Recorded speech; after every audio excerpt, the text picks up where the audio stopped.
Photoshop Tutorials for Beginners. How to add special effects using Photoshop, Part 2.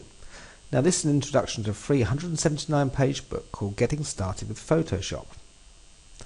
Okay, we're going to explore further design effects that can be developed by using Adobe Photoshop, so let us begin and learn just how.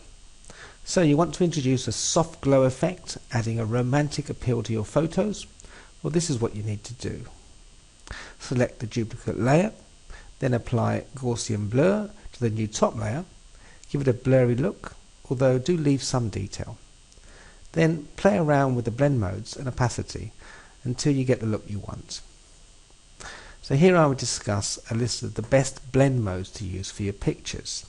So darken and multiply blends, darken graphic details while softening features and introducing a halo, good for soft, expressive shadows. Lighten or screen blends, lightens the style, good for including high key or highlight glows. Soft light and overlay, provides contrast and saturation, helpful for landscapes and still life pics. Black and white, through setting the contrast high curves with color saturated reduced, you develop a metallic black and white look frequently observed in documentaries along with subdued portraits. Color grading. You know how a number of motion pictures have a very special look, golden brown, yellowish green, cool blue, etc. Well, you can add exactly the same effect to your photos too. The simple way is to go to Image, Adjustments, Hue Saturation, click Colorize and use the slider bars to adjust the grading. So simple.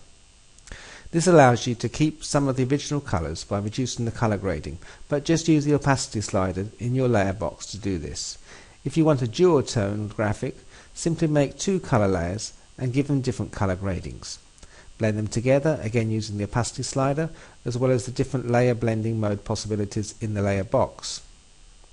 To give your graphic that warm reddish orange color tone, make two copies first.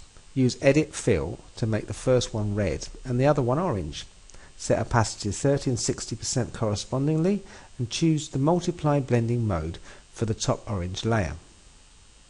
Micro contrast is a truly cool trick to improve the contrast and draw out texture details in your photos, even if your general contrast is already maxed out, applying all tonal ranges from jet black to virgin white. The process is like the normal unsharpened mask, although with some special options.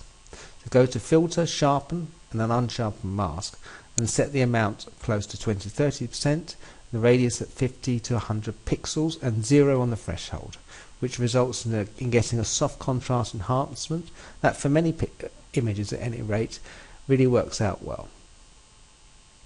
So to grab your free 179-page report on how to get started with Photoshop, make sure you click on the link below the arrow, or just visit www.learnphotoshopnow.com/blog/free-book. Thanks very much.